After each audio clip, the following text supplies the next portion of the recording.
Massive changes coming to Trials of Osiris in Destiny 2. Welcome back, my friends, to another video here on the channel. Today, I want to take you guys through all the details. You guys probably already read the blog post, but if you didn't, I'm going to go through it. I'm also going to give a little bit of a spin of my perspective on it. Again, this is just my personal perspective, but I'm going to go through the facts first, and then we'll talk about it as we kind of go through it. I apologize, I'm a little bit late to this. This actually came out yesterday, but of course, if you guys don't, or maybe you do know, it was Gamescom yesterday, and there was a bunch of reveals, and I was streaming that, and then I uploaded a bunch of my reactions. So there's all that. If you guys missed any of that, definitely check that out. So let's jump into it. We're not going to waste any time. I'll take you guys through it. And, you know, maybe some of you guys out there haven't read it. Maybe you don't like reading and you rather just listen to someone say it. Well, that's what I'm going to be here for you guys for in this video. But really quick, if you guys are new to the channel, be sure to stick around. We do a variety of gaming content. We talk about games. We play the games. Variety content. I love Destiny. I love Call of Duty. I love story-based games. I love all kinds of games. I play all kinds of games. I talk about all kinds of games. So if that's kind of up your alley, stick around for more content. Anyways, let's jump into this. So the idea is that they want to basically, they want to make Trials of Osiris more engaging, right? That's the idea. They're going to be testing some stuff. They're also going to be changing some stuff. They want to make it more rewarding. They want to make it more accessible. That's kind of the main kind of, summary, right? If that's all you need to hear, they say, then great. But for everyone who wants more details, this is kind of, an outline of their development goals. So they want to get more people playing. They want to get more people doing something besides flawless or bust and resetting their card once they take a loss. Because that's kind of what Trials has been, right? It's been either flawless or bust, right? That's a good way to put it.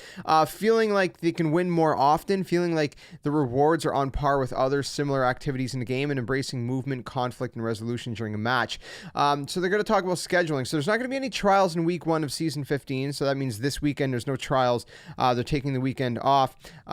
This is kind of a great opportunity just to be, exploring some of the new content that is in season 15, which I hope you guys are enjoying, by the way. Let me know how you guys feel about Season of the Lost so far. I like it so far, the story especially. Obviously, you got to understand that they're going to have to drip feed the story to us and the content, because what was supposed to be a 3-month season is turning into a 6-month season because of the delay of The Witch Queen, which was supposed to originally come out later this year, which is, understandable, because especially the state of the world, and it's better not to rush something out before it's ready.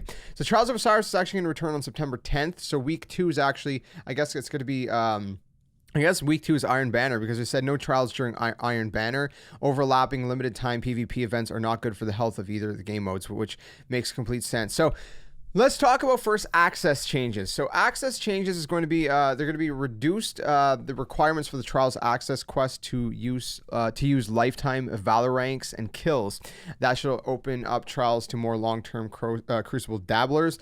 Trials now allows queuing and matchmaking without a full fire team, which is kind of going to be nice, because back in D1, for me personally, I was, I had teams to run with. I haven't really had any teams to run with in D2, which really, really sucks, because I've always loved Trials, and I went flawless so many times in D1, but I actually haven't even been flawless in D2, which solo queuing is probably not going to be the best way to go flawless, and we're going to talk about that in a second. Anyway, so basically that's going to be an option. You can solo queue, or you can even duo queue. They want to allow more players to try out the mode and start earning rewards even if they don't have a fire team. So like I said, you can enter either solo or with a friend. Matchmaking will fill the rest of the team for you. There's going to be freelance trials, which means no pre-made fire teams. It's going to be solos only. So this will also be available via the labs, which we're going to be talking about a little bit later in this video. The labs thing, that is.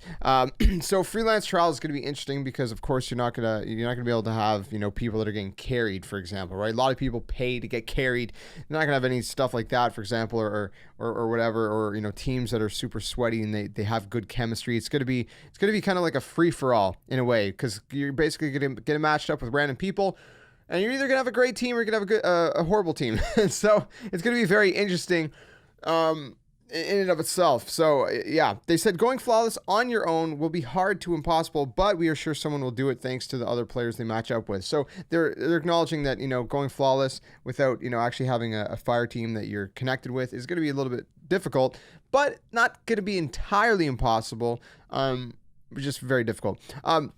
And so here's one thing that some people have mixed reactions for. I've seen a lot of people that are actually in agreement with this, and some people that are mad. And I'm wondering if the people that are mad are the cheaters, or if there's anyone who's not cheating that is still mad. You guys can let me know in the comments below. But basically, Trials of Osiris is now going to require the annual expansion to play. And now, you know, obviously you have some people saying like, oh, this is a cash grab thing, but it's not.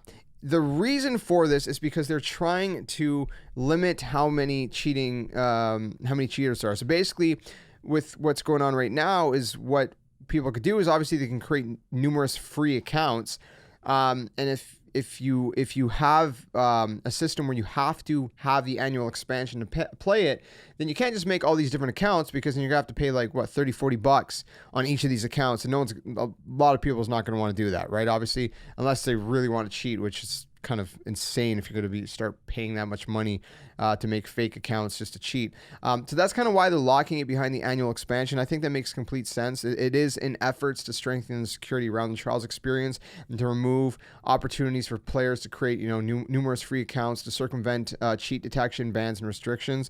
And this is going to be for season 15 this season. You need Beyond Lights. If you want it starting right now, if you want to play Trials of Osiris in season 15, you need Beyond Light. And then moving on forward for next seasons, for next year, the next 4 seasons, so 16, 17, 18, and 19, you're going to need the Witch Queen for that. So that's how that's going to work. And again, I think that's kind of a good change. Plus, obviously, we're going to see anti-cheat that's going to be implemented as well that they talked about, which we're going to talk about later. Let's talk about activity rule set changes, because some interesting stuff in here as well. So they're going to be reducing round time from 2 minutes to 1.5 minutes, which, you know, stalling to wait for ability energy is not fun, obviously, for either the winning or losing team, they say. This will not eliminate stalling, but it will lessen the amount of stalling that can take place, right? So that's kind of the idea behind that.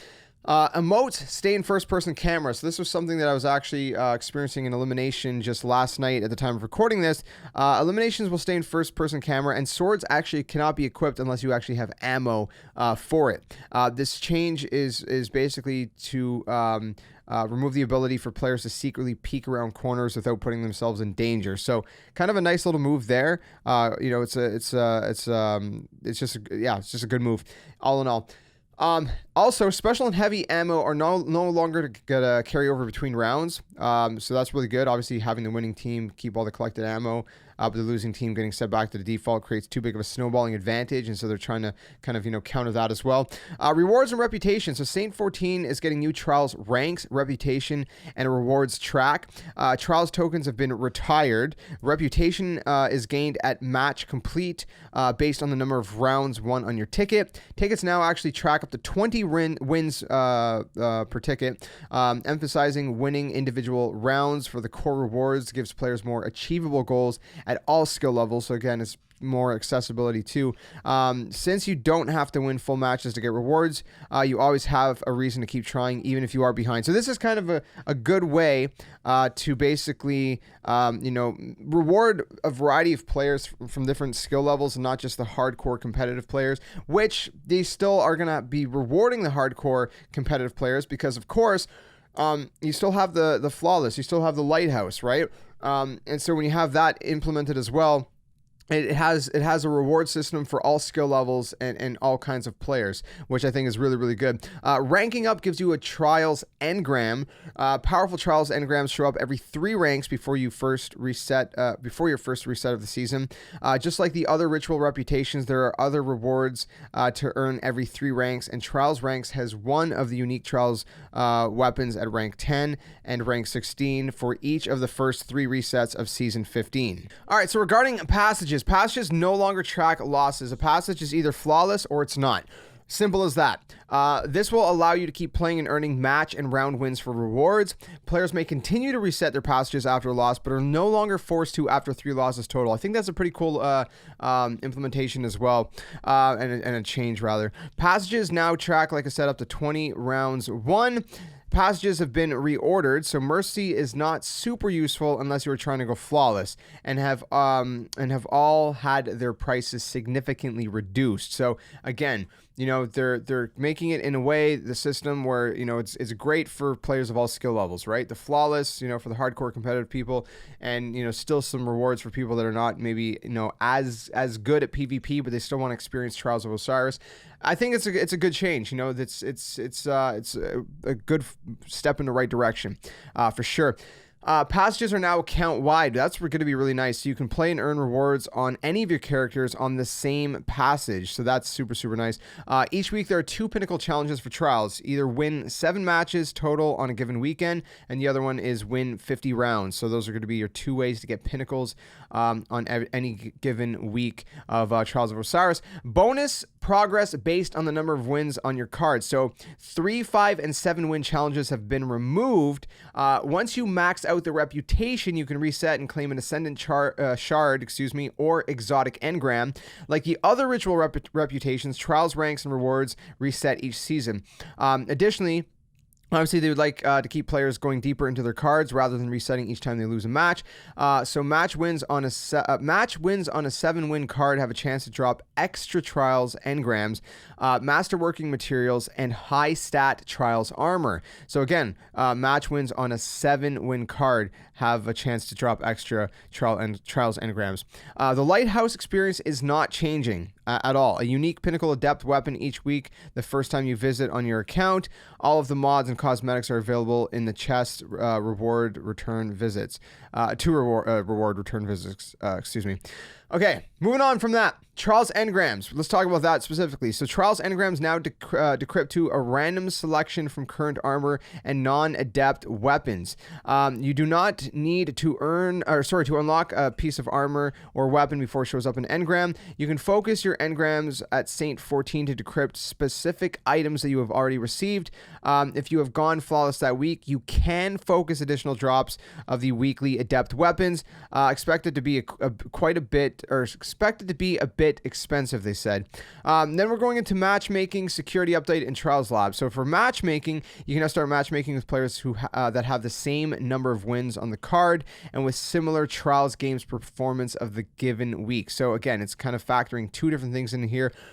Similar, or same number of wins, and also similar Trials games performance. They said we have a bunch of different factors planned, and we will be watching and tuning these to balance match quality versus matchmaking time. If matchmaking takes too long, it will widen the similarity check until it finds enough opponents for the match to start. So I guess, you know, maybe the similarity, let's say it's I don't know exactly how it's going to work. This is me saying it. This is not them anymore. Let's say it's a 1.0 KD. If it's taking too long, maybe they'll expand it to like a 1.1 KD, 1.5 KD, 2.0 KD. I don't know. You know, I'm not sure exactly how it's going to work in detail, but that's basically what they said in summary. Security updates. So Battle Eye anti-cheat. Super big move in that part. You know, it's going to be huge. Initiatives outside of the digital realm, win trading, account recoveries. There's full details on a different link, but I'm not going to go into all of that specifically because that's a whole other thing in and of itself. But I will link stuff down in the description below if you guys want to read it for yourselves. Trials Labs. Okay, so basically Labs is returning. If you're a Destiny veteran, you may be familiar with what Labs is. But essentially, there's going to be 3 different labs planned for Season 15, where basically they're going to run.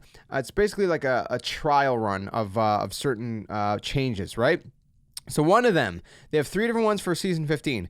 The first one is going to be a capture elimination hybrid. So the idea behind this is one capture point activates 30 seconds after each round starts with an extended capture timer. The capture location changes each round, as do spawn locations. Capturing it wins the round, or you can always just eliminate the other team.